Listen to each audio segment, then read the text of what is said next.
All right. We are live. Okay, let's see here.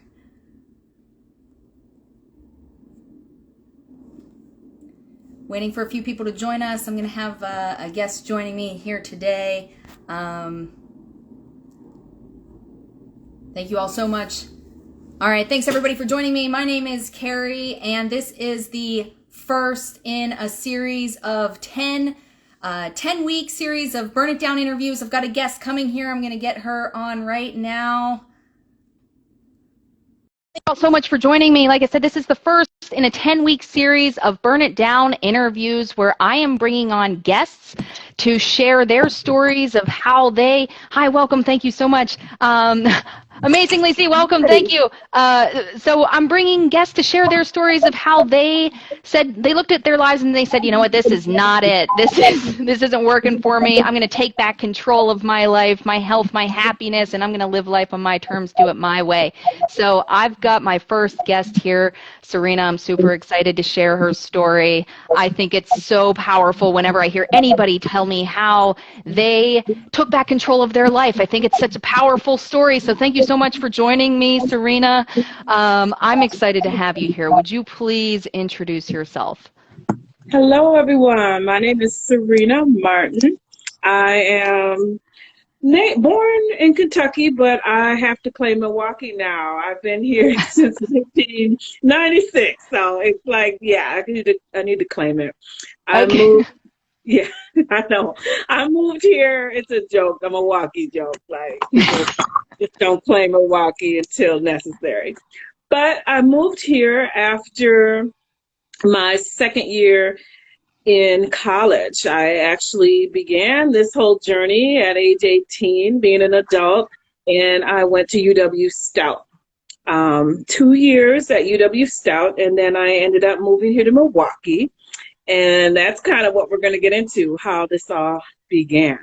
Okay. Yeah, so why don't you tell us, what were you doing, where were you before you made those big changes in your life? What were you doing?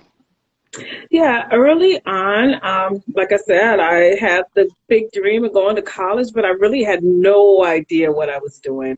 I didn't know what I wanted to go for, what I wanted to be kind of when I grew up. And I always say, and this is kind of sad, but I remember just saying I wanted to marry rich. I know, I know. I mean, that I don't remember like saying I want to be a teacher, I want to be a firefighter. I don't remember that. And that's not something I'm proud of, but I know as a young little black girl growing up, I wish somebody maybe had talked to me a little bit more about that and asked me, what are your goals? What are your dreams? What is it? Or help me kind of mold into that.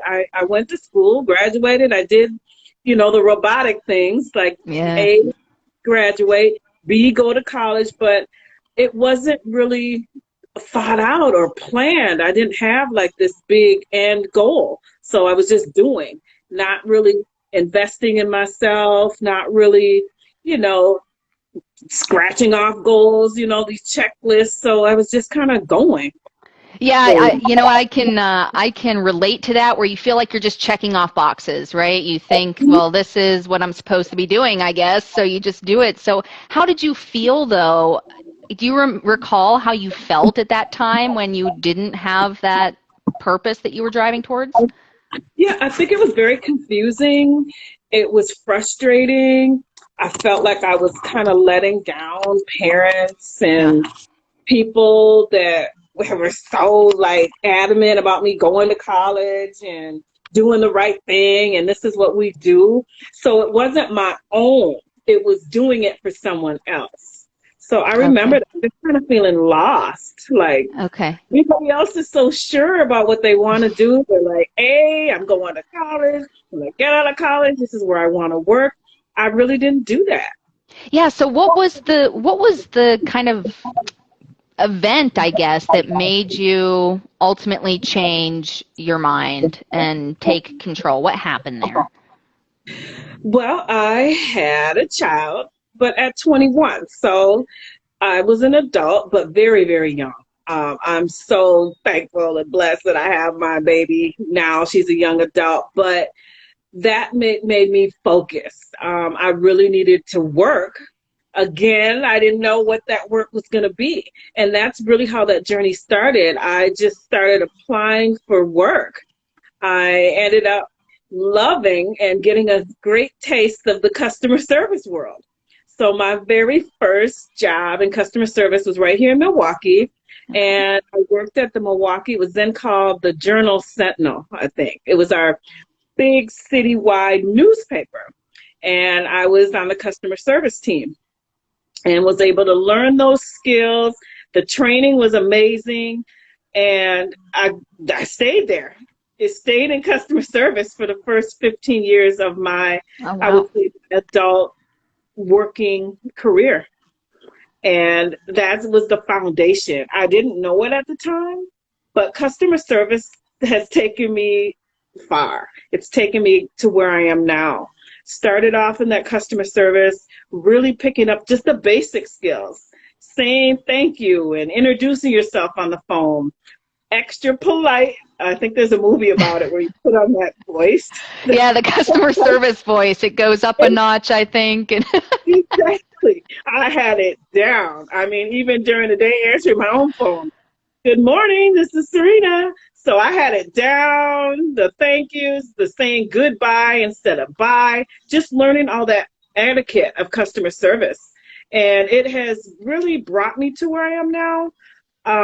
After the journal, I ended up working. I've always had like these great jobs, and that's another thing. I'm really proud of that. Like, I don't know how it happened, but I ended up with like, these corporate jobs, but that was really where I learned how to treat customers, retention, and making sure that they're taken care of, so that later on they'll either come back or refer somebody else. So, UPS was next in this journey.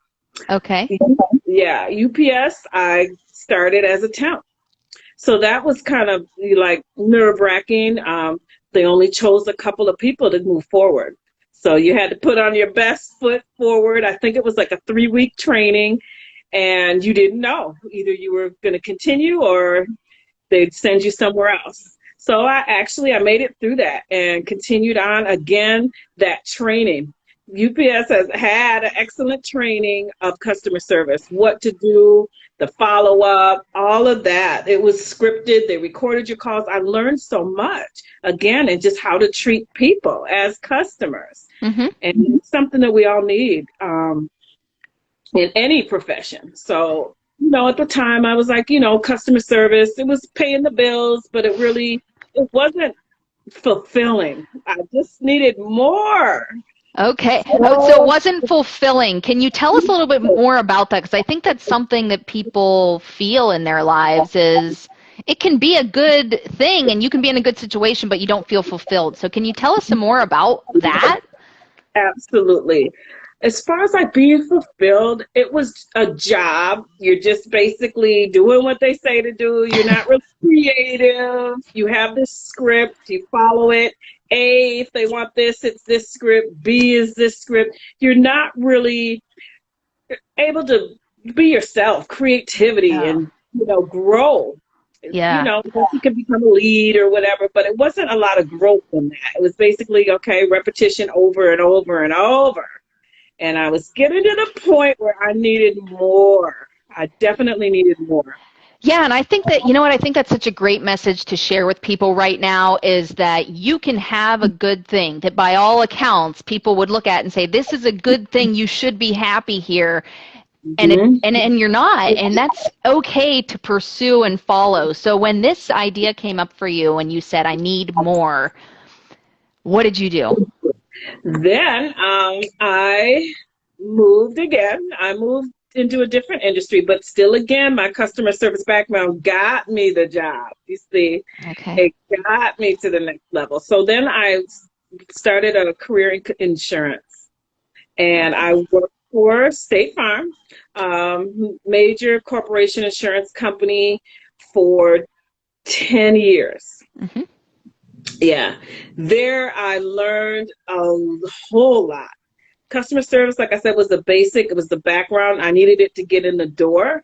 But now I needed a license. I needed that extra education. I needed to be certified and licensed to sell insurance. So that kind of took me up a notch. It increased your value a little bit. That was a little more fulfilling. Hey, I'm licensed. I'm an insurance agent. I actually had now a title. So Okay. that yeah. Okay. So how did you feel then in this role when you was this fulfilling you in the way that you weren't being fulfilled before?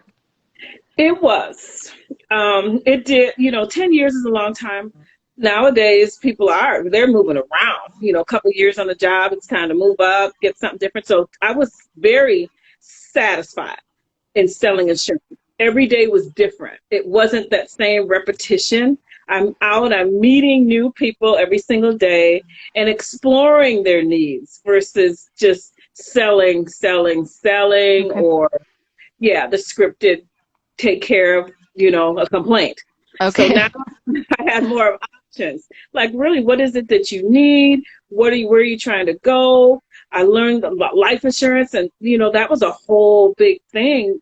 Just taking care of people and making sure that they're taken care of when a loved one passes. I really got passionate about that, about people and what they need while they're here on this earth. So Okay. then, yes. So then, while at State Farm, I enrolled in college again. Okay, so you went back to college after working for how long were you working? So I want to say, well, at least 15 years. So 15 I had been years. in college 15 plus years before going Wow. back. How was that transition of going back to college after 15 years? Yeah, I was very fortunate to find a school where I could do weekends. But now this is a 7-day week instead of 5. So it Okay. was a very, very committed decision. 7 days a week for about 2.5 years. So Awesome. all day Saturday, and then I probably had like half a day Sunday. So it was, I 2 to 3 classes per semester, but they would be all day. So my Saturdays, my fun, my nights, and it had to be cut short a little bit. So this was a focus. I need to get this done. It was an accelerated program, but it was for adult students. I mean, you're adult at 18, but this is a different adult when Yeah. you're going back to school after 15 years. Yeah, I'm so 30. I'm like grown. I have a child of my own. I had 2 girls at this point. So I made a decision and I said, you know what? I have to get my bachelor's degree before my oldest daughter graduates from high school. And I just wanted that path. So I wanted her to see, yes, that my mother completed her goal. I didn't okay. want her, I could talk about college, but I hadn't completed it. So that was important to me that they knew, hey, you set the goal. This is something you want. You can do it. Get it done. Yeah. What was that like for you though, going back to college? Were there any challenges or any fears or anything that came up to make that move? Absolutely. All of the above. I was fearful. I was shy. I felt like what am I doing? Why would I do this at this age? Who does this? Am I going to be the oldest person in my classes? My weekends are over. What's going to be my downtime? Am I going to have any time to sleep? Homework, I had to do that. I think I was introduced to like the APA. I didn't know what that was. We didn't use that back when I was in school. So all of it, everything was so new. I was terrified, absolutely terrified, but determined. And sometimes that keeps you focused. A little bit of fear, a little bit of anxiety will keep you on that track of where Yeah. you want to go. Okay, so you completed that program then, or are you still working in that? I am. Okay. With a twist. So I went back to school, the accelerated adult program for my bachelor's in human services. It, yes. So customer service took me to the human services. I was Okay. able once I got that degree, I was really able to get positions that utilized the skills that I had in insurance. I had a caseload.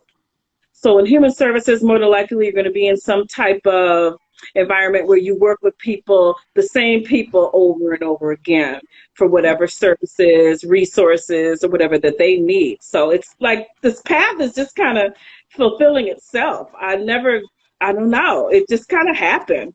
Yeah, so Um, how would you say your life is different than having gone back to school, made these changes from, where you were feeling, where you were before, how you felt about your life? How would you say it's different for you now? it was very different. You can kind of like apply for specific jobs. You're not just looking to get hired. I'm like, okay, I'm going to take into consideration the hours. I don't want to work weekends anymore. So I can kind of make a few more maybe demands, if you will. I don't want to work nights. I want to work first shift. So it's Uh, fair to say you were able to kind of take back control and make some more, have some more agency over the decisions you were making and creating the life absolutely. that you wanted. Yeah, and kind of Okay. I know what price salary range that I want to be in, and that's that. You can look. You're not just looking all over the place. I just need something. You're focused. Where will I be able to make the best choice and benefits for me, as well as being committed to the employment and the mission of the employer. I knew more about that. Like, this has to be a fit for both of us now. Yeah. So what opportunity has this opened up for you that would not have been available for you before? Well, absolutely, it opened up that I can be in grad school. I'm in grad school now. That's the steps that it took. It opened up for me to get other certifications and really specialize in my field. Um, and I got to say it, with African American women, that has been a challenge. We have to have these accolades in order to move up. And that has been, there's been roadblocks and positions I did not get, needing more certifications, needing more accolades. Now you don't have your grad school, you don't have your master's. So Right. it's just kind of that, yeah, moving up and not being stagnant. Yeah, I just love to pushing grow. through those barriers, right? Pushing through those to break free and really get to that point of ownership of your life and what you're doing. Absolutely. And Yeah. then it's kind of this circle. Originally, I did go to school for psychology. So now I'm in grad school for mental health and clinical mental health and rehabilitation counseling. So I'm right back where we started, but now I have that experience being in school yet again at 40, and went back for my graduate degree at age 48. Again, Congratulations. Congratulations. what was I doing? But it was so much different this time. I explored different schools. The entrance process was different, applying and getting in, and is this where I really want to go? Is it really exploring what the outcomes were at the end, and knowing that this is where I need to be. Okay. Yeah, and what is continuing to drive you then? Because you keep making these changes that a lot of people would look at and go, yeah, no way, I'm not going back to school at 40. I'm not going back to school at 50. I'm not going to grad school. What is continuing to motivate you at this point? Absolutely. I've been called nuts a handful of times, even by myself. Like, what are you doing? No, it's the drive. And I am a person of passion. There's a need in working in human services. And my title right now for my career, I'm a domestic violence and sexual assault advocate. I'm certified for that. And that is the work that I do evenings. Um, so with that, I saw this need. I'm the person in the emergency room that meets that person who presents with either a sexual assault or domestic violence Oh, experience. So I'm right there during. But what happens after? I've been, when I'm trying to find a counselor or a group for them to go to, there's not, it's they're busy, they're full. We're not really able to get them in right away.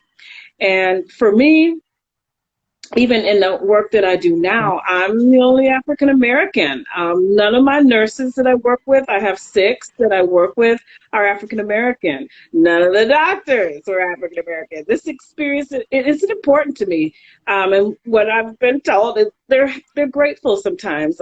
80%, maybe more, of the patients, clients that I'm seeing are women of color. I do see children, I do see males too, but if I had to narrow it down and say the majority, it would be African American women.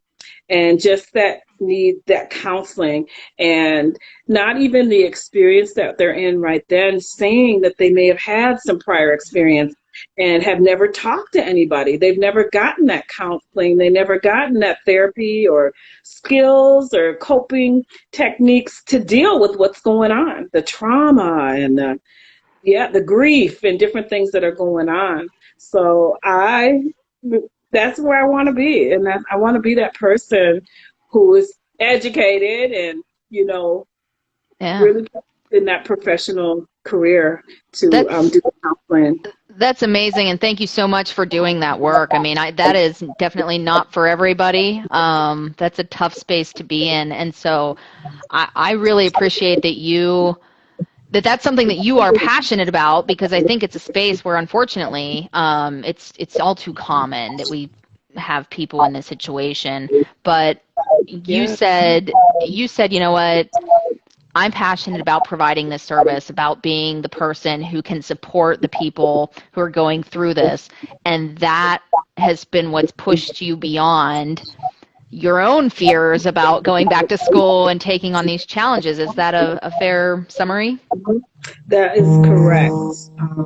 Yeah, they are challenges. They are, and being a mentor or a liaison within the community, we have a nonprofit, Mahogany Cares Foundation, Inc., that serves the community. Our mission is to end generational cycles of domestic violence by supporting survivors and educating the community. So again, that's right along with the mission and the vision that I have: women's wellness, mind, body, spirit, and the entire family. Yeah. Wow. So you started out in insurance and customer service, and now you have, this is your own company this Mahogany Cares is your own business? Correct. This is, I'm founder and executive director of Mahogany Cares. Yes, this is a birth out of, just experience and just really finding out what our community needs. And how would you say, looking back at where you started when you were just kind of checking off boxes to where you are now, how would you describe the difference between the way you feel about life right now? Oh, excellent question. I feel blessed to just have gone through that journey. And that's the biggest part. I've been there. So when someone's like, oh, you're a counselor, you're getting your master's. Yeah, I am now. I'm 50. But back then, I've been where you've been, not knowing what to do, not having that person maybe to talk about, not having that person that maybe looks like you, going through different griefs and traumas throughout life, but saying, you know what, I'm not giving up. I'm going forward. I'm going to do more and try to better myself in order to help others and assist them with what they're going through now. Yeah, and I think that's another amazing point to say, I want more, I'm going to do more. It's okay not to stop ourselves and cap ourselves off and say, okay, that's as far as I can go. It's okay for us to want more. So I think that's a phenomenal message. Thank you. Yeah. Absolutely. So what would you tell people if there's one thing that you want them to get from hearing your story? What do you want to tell them? I want to tell them that don't give up. You may get off track, sidetracked, but there's a reason for it. You may not know that reason now, but later on, it'll all come together. Every step of the journey, enjoy it. Don't focus so much on the destination. We get A, we want to be at Z. What about all the others in between? We can enjoy some of those too. So the victories, they come in between the That's right. final goal. Celebrate you, celebrate the small stuff, celebrate, hey, I just took a class. It doesn't have to be going to grad school, but maybe whatever it is that you pursue and want to do different, do it. Give it a try. That's And it's such a good message. Yeah, excellent advice. It's such a good message, and I love that too. That our life happens now. It's every day. It's not 10 years from now. So enjoying it along the journey, giving ourselves credit. I love that message too. So I just thank you so much for sharing. Is there anything else that you would really like to dive in there? Another message you'd like to get out for anybody today? I would just say we're much more alike than different. Support people in their journeys. If they Yeah. tell you to go back to school, help them, assist them, call and check on them. If they say they have a goal to be an entrepreneur, support them. Absolutely. Absolutely. And speaking of supporting entrepreneurs, I want to give you the chance right now. You've got my platform, whatever message you want to give to people supporting Mahogany Cares. I think it's great work that you do. I thank you. I'm so grateful for the work that you're doing there. I know I couldn't do it. That is hard work. So I want to give you the chance right now, though, to deliver the message that you want to deliver. So the platform is yours. Thank you so much. Yeah, Mahogany Cares, we're a nonprofit organization here in Milwaukee. We're grassroots. So if you check out our website, mahoganycares.org, we do have a hotline if you are in danger or if you know somebody that's in danger or needs services or support that's maybe going through domestic violence. 855-292-CARES is our hotline number. It's 24 hours. Somebody will contact you. We're on Facebook. We're on Instagram. I'm not sure about Twitter. We're on LinkedIn. But definitely, yeah, October is Domestic Violence Awareness Month. So we really need to, spread the word, pay attention, see what's going on. Sometimes people are giving you signs and signals that things maybe aren't okay. And it's okay not to be okay, but it's not okay to do it alone. Right. Yeah, that's good. So, final thing here, would you be okay with me posting this video to my Instagram so that it's there for people to watch and follow up with? Absolutely. I Okay, appreciate and that. can I put your Mahogany Cares website in the post and the information for people? Yes, we would love that. Great. We have program and we have a program. I forgot that. Embrace Empower Employment. And that is for survivors to reintegrate back into the community. We embrace them. Let's give them a hug. Let's, see what's going on with them. Find out what their goals and dreams are. Yep. Then we work with them with the particulars, resume and all those types of things. But once you're with us, you're always with us as long as you want to be. Great. That's fantastic. And again, I thank you so much for sharing your story. I think it's phenomenal. Again, just seeing somebody say, I'm taking control of my life, my health, my happiness. I'm going to follow my passions. I'm going to push through all these things because I want to enjoy life. And I think it's such a great and powerful message. So thank you so much for coming on here and joining me. Thank you so much for having me. All right. Well, thank Bless you, everybody. Yeah, thank you so much. Have a wonderful rest of your day. you as well. All right. Bye. Bye.